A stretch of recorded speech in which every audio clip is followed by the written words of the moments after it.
Welcome to another episode of Cosmic Echo, a Tail Leader podcast, where we explore the strange and bizarre phenomenon that happens in our lives when we sleep in altered states. In this episode, we speak with Ross Heaven, who is the author of Hummingbird's Journey to God, a perspective on San Pedro, the Cactus of Vision. Ross talks about his experiences with San Pedro, as well as his insights and expertise in the history of the use of San Pedro. If you enjoyed this episode of Cosmic Echo and would like to learn more about Ross Heaven and his work, please visit our website at tailleaders.com/CE podcast, and there you can click on links that will lead you to his book as well as some information about Ross and his work. Additionally, you can support our podcast through our Patreon page, which is located at the same location. Well, without further ado, let's get to the interview. Ross, how are you doing today? Yeah, good, thank you. Thank you, too. It's nice to have you on the show. So to get us started, could you tell us a little bit about your book and give us a little perspective about what it's about? Yeah, I've been working for, I suppose now it must be nearly 15 years, with a plant called San Pedro. San Pedro is a mescaline-based cactus that grows in the Andes of Peru. And I first went to Peru in 1998, I think it was, primarily to drink ayahuasca. A lot of people have heard of ayahuasca, the vine of souls, and its reputation as connecting us with ourselves, with the universe, with the mind of God, if you like, enabling us to identify our purpose and the role of our souls while we're here. And that's what I went looking for, because I was very disaffected with my life, with my job, with the world I created for myself. So I went to Peru on a promise, really, to drink ayahuasca, that I would understand a bit more about what I was doing here and what my purpose was.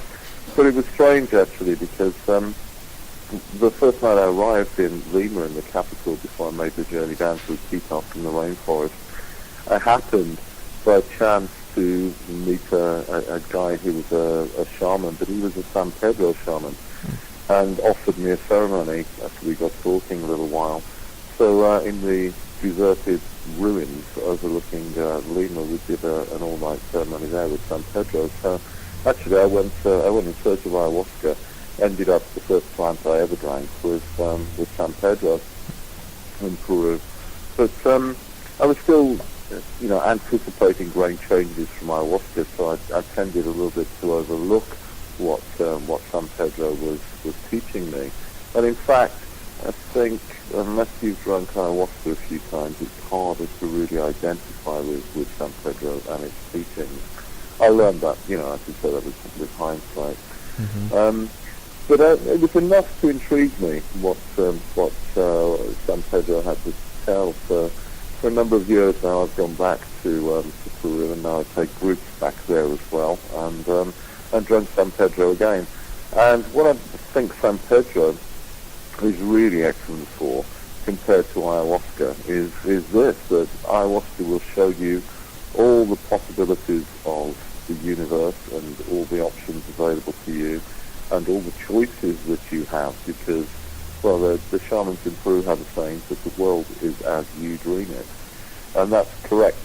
Whatever we believe to be true within ourselves, about ourselves and about the world, is the world that we create externally. So ayahuasca opens up all the possibilities within you when you think you've got a limited, narrow life. It shows you that actually you're quite infinite. But that leaves you sometimes with a number of questions like, okay, now I understand that. I understand that I've got this godlike genius within me, so I can create anything I want to, but what do I actually want to create in this life, in this world right now? And that is what San Pedro shows us and tells us and does for us. It brings the world alive, and it shows us that everything is of the spirit in this reality, not in the reality that you have to go to with ayahuasca. So the Hummingbird's Journey to God was my first book on San Pedro. And in fact, it's the first book on San Pedro that anybody's ever written. which looks at the cactus and how it works. It includes a number of healing stories from people who've drunk it, and it includes details of the pharmacology of the cactus and how it works psychologically from the perspective of the shamans, those healed by it, other people who've come into contact with it, and my own story of discovery as well. In fact, I've become quite intrigued. I'm sort of a cactus doyen now. I've become quite intrigued by San Pedro. So I have another book coming out this year as well, which is my second, which is called Cactus of Mystery. Oh, wow. And I'm currently working on a third one as well. The Cactus of Mystery book is a little bit different because that includes essays and articles and interviews by a number of people. Some of them are artists, musicians, shamans, people again who've been healed by the cactus, had their own experience. So it's looking at it from the perspective of creativity as well as healing. So I'm just trying to get the message out there, really, that this is the plant for now. This is what we most need in this world, which is really going to cock all around us if you listen to the news anyway, America's got its problems, Europe's got its problems, the whole world's going to end anyway in a few months' time, isn't it? When some asteroid hits us or lizards invade or something. So, this is the plant that we need now because this is the plant that connects us to the earth. It's interesting you say that because they say that the same thing about ayahuasca in a lot of the interviews that we do. Do you think there's a difference between San Pedro and ayahuasca that is in the visionary sense, or the type of spirit you could say that speaks to you, or anything like that? Yeah, a number of differences. I mean, a couple of basic ones are in the way that the plant's spirits are perceived. Most shamans say that ayahuasca is a female spirit, and that San Pedro is a male spirit. So that kind of gives you an indication of how the plant takes you, in a sense. Ayahuasca can be quite courtly or motherly, protective arm around your shoulder. San Pedro just tells you how it is. It's a bit like, the difference between having a conversation with your mom and your dad. Your mom might be quite flowery and supportive and feminine, and your dad's quite practical and just says, look, this is what needs to be done, that's how you do it, and then leaves it to you to do it because it's really your journey. So the other thing that shamans say is that ayahuasca can be winding a little bit like a snake, it has that kind of snake-like form, so it coaxes you into different corners to look at different things so that you form your own view on stuff and realize what needs to be done. Whereas San Pedro, they say, straight like an arrow. It just takes you straight there so that you can see the answers there in front of you, and then it's your choice. And so I think, again, that for most people, ayahuasca is probably the plant to start with, because the journeys can sometimes be extreme, can sometimes be difficult, can sometimes be quite involved with ayahuasca. But still there's that gentleness to it by and large. It will show you what's possible, but in a very kind of kind, supportive, gentle way. Ayahuasca is not, San Pedro is not harsh, but it is very direct again. So there's the answer right in front of you. Take it or leave it. The kind of information you get with San Pedro. And the other thing on a practical level is the nature of the journey with both plants as well, because ayahuasca, I guess, I've drunk it hundreds of times, and I suppose you could say that the journey is contained within about a 4-hour period. With San Pedro, maybe 10 hours, 12 hours, something of that nature. But it's a different sense. The shamans say San Pedro is not visionary, or not hallucinogenic, if you like, in the same way as ayahuasca. You don't close your eyes and see pictures and patterns and images. It's not like that. It's more of a feeling, and it shows you what's real. So, for instance, I talked in the Hummingbird Journey to God about my San Pedro teacher, and one of her first experiences with the plant was her shaman when she was learning the medicine. And she's out in the hills in the Andes, overlooking Cusco, and this is daytime, so she's wandering around there, the shaman's, not intruding, but he's present in case there's any problems or anything. And she looks over to the hills and she sees this stairway of light going up as if carved into one of the hills in front of her. And it's a vision, of course. So with ayahuasca, you would see something like that, eyes closed in your imagination, and it would have an interpretive meaning. You would have to look at that symbol and, think, what is this saying to me? Is it about my ascension? Is it about where I've come from? Is it about where I am on the rungs of evolution? Or, whatever it suggested to you in terms of the intention you'd set. So she called her shaman over to talk to him, to ask him to interpret this symbol for her. So he walked over to her and she said, I can see this stairway of light in the hills, what does it mean? And he just shrugged his shoulders and said, well, it's a stairway of light. She said, well, yeah, but it's in my mind, it's in my imagination, it's a vision, so it must have a meaning. He said, no, that's a stairway of light. Take a photograph of it if you don't believe it's true.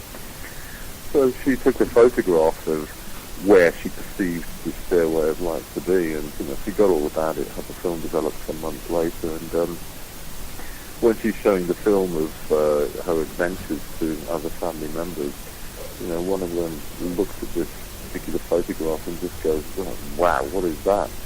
And she goes over, sits with it and looks at it. It's about the first time she's seen these photos developed as well, and there it is. It's a stairway of light. So she called the shaman and said, well, how can this be? That was just in my mind. It was an hallucination. It's a vision. How can it be there on camera? He said, no, it's not like ayahuasca. Ayahuasca is a dreaming plant. It will show you the possibilities within yourself.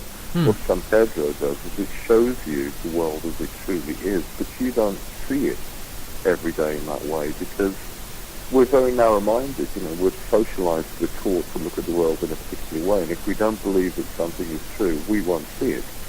So it's not seeing is believing, it's believing is seeing. And what San Pedro does is it opens those doors of perception and shows you the world in a whole new way. So that stairway of light actually exists, and there's a photograph of it in my book, and, if you ever come with me to Peru sometime, there is a big full-colour picture of it on the wall of my shaman's house, and that was literally a photograph she took of her hallucination. Okay. That San Pedro showed her. Alright. Yeah, I'm looking at it right now. It's pretty cool looking.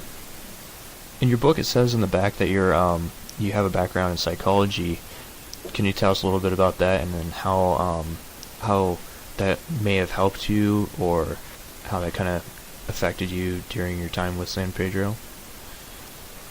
Yeah, well, most academic qualifications will do both, help and hinder, because while the information may be of some interest, particularly in the worthless subjects, like psychology or philosophy, those kinds of things which have no intrinsic value to society or art or English, but they enrich the soul in some way. At the same time, the whole process of education is an indoctrination as well. And I began studying psychology because I wanted to understand human beings. I wanted to understand society, and I wanted to understand the human mind, and I thought it might help me. And of course, the more you study psychology, the more you realize that nobody knows anything. Somebody will teach you about a classic psychological experiment which proves X, and then people will have replicated that experiment 10 different times, in 10 different places, and found results which contradict it. So the classic experiment which proves once and for all that people are like this turns out to be, non-replicatable, and it's all just guesswork again. So it depends where you cast your coins, which side you're going to be on.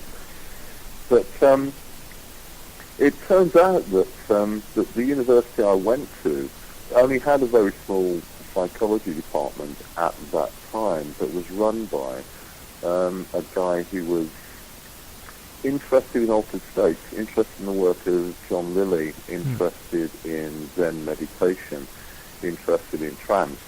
So a lot of the work that we did was around, I suppose, the shamanic consciousness, shamanic states of consciousness in one way or another.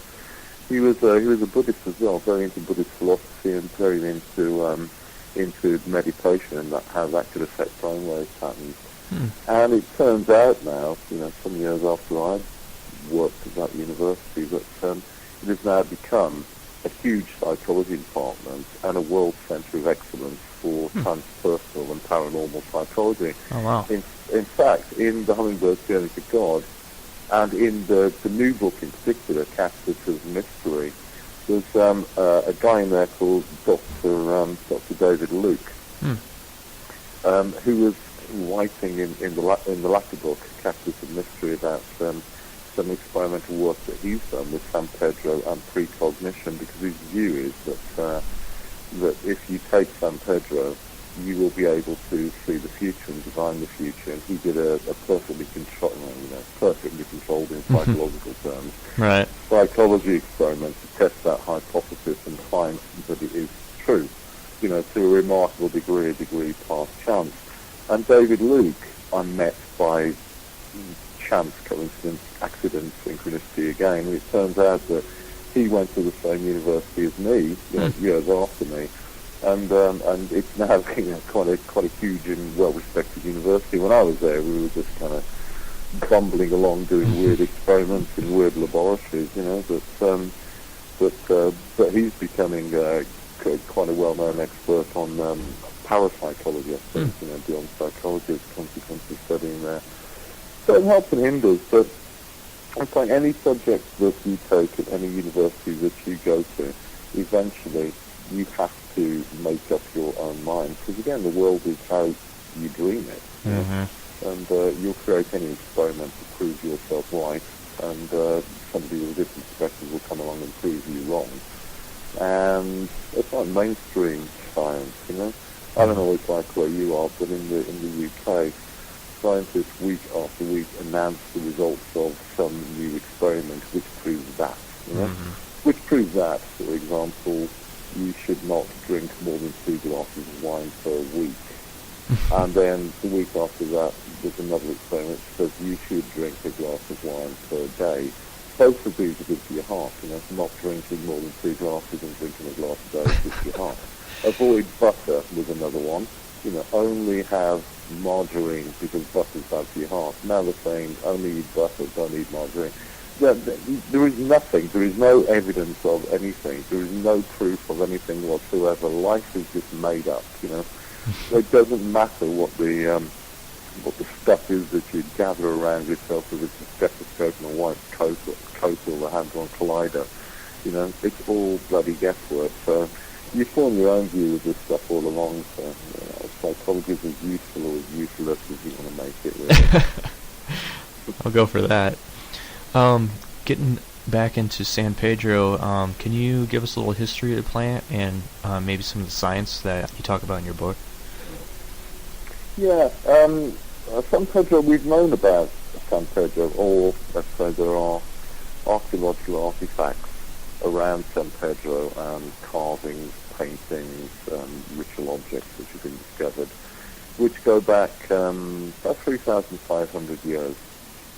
So we know it's been used in ceremonies, and we know it's been used for a healing purpose and a visionary purpose since before the days of Christ.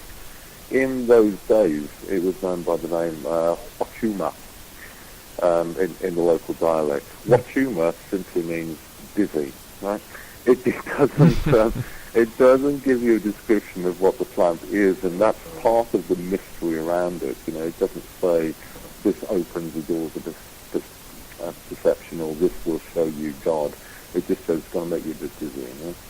So it's the shaman say it's got a certain mystery to it. But then the Spanish invaded Peru, and a lot of San Pedro shamans were put to death because this was regarded as black magic, what they were doing, this visionary work and this healing work, because only God is the true healer and only God can take you to heaven, not a plant, not a shaman. All right. One of your fans online asked, his name's Chase, he asked, what is the average dosage taken in a ceremonial context? You have to drink a lot more San Pedro than you do ayahuasca.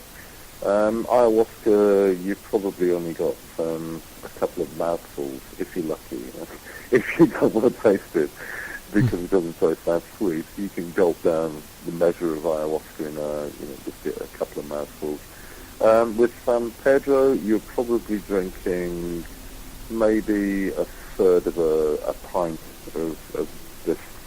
So you're going to work a lot harder to actually get it down. It doesn't taste as bad as ayahuasca, but the consistency is quite strange. It's a bit like drinking pond slime or snot or something like that. A lot of people find the consistency.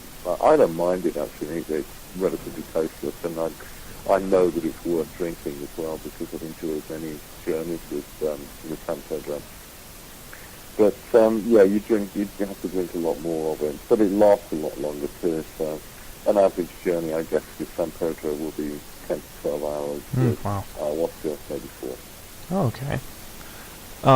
Henry, he asked, have you had any other experiences with any other types of cactuses? He said specifically ones that look like sea cucumbers, I guess. Now, I've drunk different types of the San Pedro cactus because there are varieties of it. And one of the shamans I'm working with in Peru now, he makes a mixture. When I first started drinking San Pedro, it was a pure form of cactus. It was pachinoi. What he does is he blends 3 together. He calls them the 3 wise men, 3 different types of cactus, and they have a cumulative effect, but also they come on at different times. So the journey can be quite wave-like and intense at moments as well, and they seem within you to talk amongst themselves as well. So it's like having a council of elders within you. It's kind of odd compared to the experiences that I've known before. But no, I've restricted myself to San Pedro, although this year we have a trip to Mexico to work with peyote, which I'm looking forward to. Neat. So going back into your current work, can you tell us a little bit more about your newest book that's going to be released soon? I'm pretty intrigued by that myself since I haven't had a chance to read it, obviously. But is there anything that you can give us, any hints or anything that what might be in there? Let me see what is in there. The first book is more about my experiences with San Pedro, and it involves accounts from other people as well, and discussions with shamans, people who've been healed, and the focus is very much on healing, how San Pedro works and what it shows you, and the sort of healings that can take place, and they are remarkable. I know it's a cliche, but one guy that I know very well in Peru, have known for a number of years, he had cancer maybe 12 years ago, and that was completely eradicated by San Pedro with just 2 drinks. And he now, helps when I go over to Peru, so I know it's a true story. I know the shaman who cured him, and I know the guy himself, and they tell the same story. And people have been cured of alcoholism, paralysis, all sorts of things. Those are in the first book. What I thought was lacking in that book a little bit was how San Pedro works with creativity as well. Because once you open those doors to perception, once you understand that everything's infinite, you also have access to wisdom, to visions, to creativity, to artistry. So I wanted to do some interviews with people who were working with plants in a way that benefited them not just in terms of healing, but in terms of their aspirations in their work. So, for instance, there's interviews in there with an artist, a fine artist who does commissioned work for museums and hospitals and churches. I thought that was intriguing. He works with churches around the world, providing murals and frescoes and that kind of thing for their altars. And yet his work is inspired by San Pedro. So given the age-old rivalry between Catholicism and shamanism, he's actually taking the shamanic work back into the church now. So it's kind of a circle completing itself and a healing function in itself, And musicians as well. Musicians who have been inspired by what they've seen on San Pedro visionary journeys, and then have been able to translate that into music. And the musician I spoke to is, he's been a best-selling musical artist for a number of years, and his work is truly and originally inspired by San Pedro. Of course, there are stories of healing in there as well, but and also particularly interviews and essays by the shamans themselves. So what they believe San Pedro is, how they see it working. One of the interesting interviews in there I thought was by a shaman out there called Michael, and he uses a number of admixtures, different plants which you can add to the basic San Pedro brew to achieve a number of different functions or purposes or, healing with people. And he talks about the sorts of plants that he will add to the brew and how they can help and what they do. There's a lot of mystery around San Pedro. The shamans don't like to teach you about how it is brewed or made. You can find recipes, loads of recipes on any website, or you go to Arrowwood or somewhere like that, and they'll tell you how to make a San Pedro brew. But it won't be the brew that the shamans are using in Peru, because there are mysterious ingredients in there which they keep secret. And I'll tell you that one of them, because I've been dieting San Pedro for a number of years and working myself to become a San Pedro shaman. Oh, okay. And one of the plants that they add to it is lime.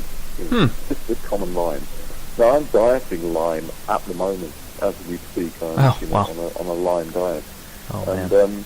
Because I was shown by San Pedro 2 years ago when I first began this dietary work, all of the plants that I should get to know, because they're all plants that have been traditionally used as admixtures to San Pedro. So a lot of them, they all appeared in a vision. Oh God, I'm going to be at this for years. But I'm kind of working my way through the list, and I got to lime.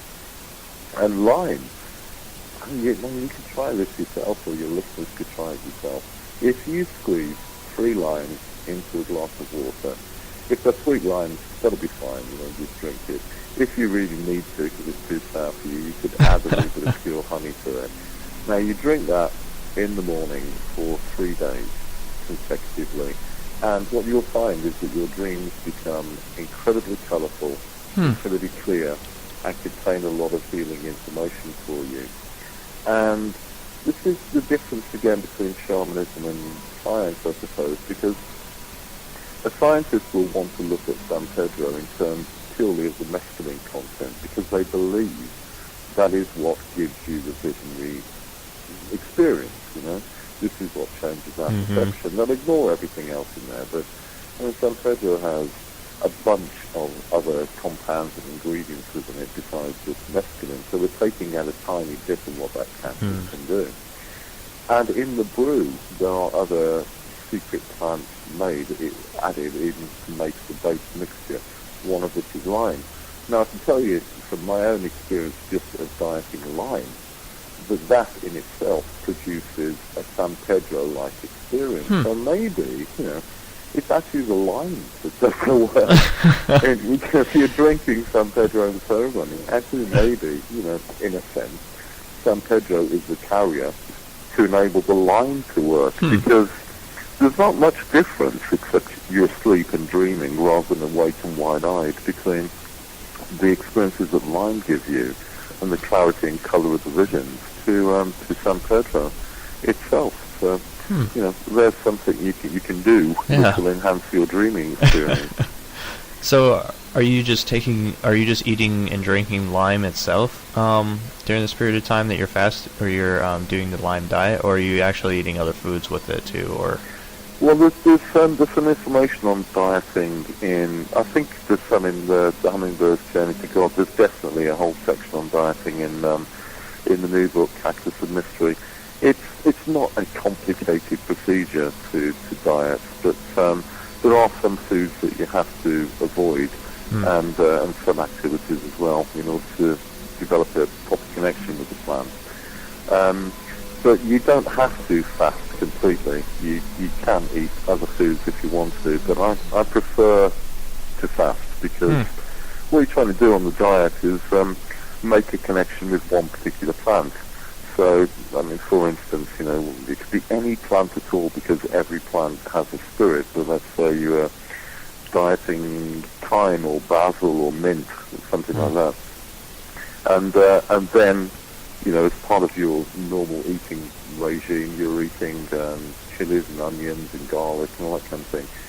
You would kill the plant that you wanted to diet because something like chamomile or mint it's quite a subtle flavour, whereas onions and garlic and chili, they're quite heavy flavours, so you wouldn't be able to get in touch with the spirit of the plant that you wanted to know about because it would be overladen by other stuff. So the key to a diet is to keep the other food that you're eating really, really bland if you're going to eat at all, so that you can make that connection.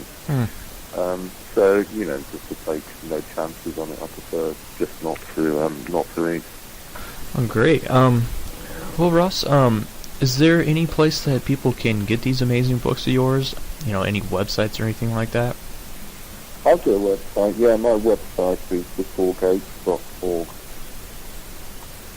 And the new books will be.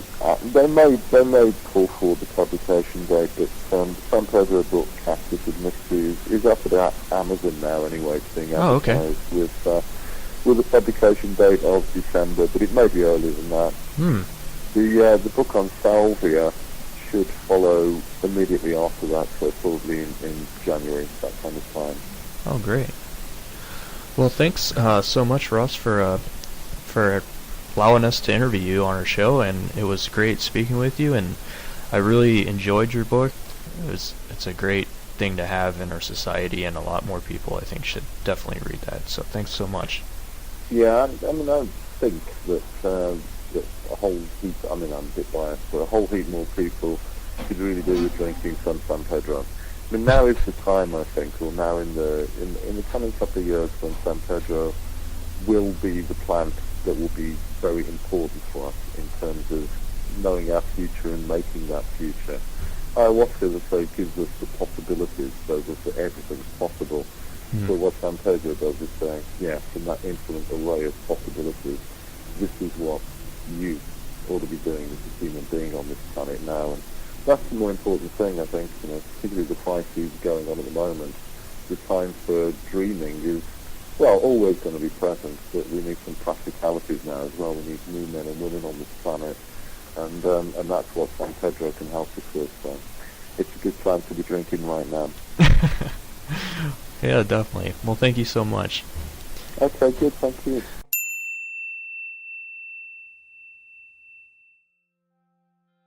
If you enjoyed this episode of Cosmic Echo and would like to learn more about Ross and his work, please visit our website at tailleaders.com/CE podcast, and there you can click on links that will take you to information about Ross and his work. Additionally, you can support our podcast through our Patreon page, which is located at the same website. We look forward to bringing you additional episodes in the near future, but until then, happy dreaming.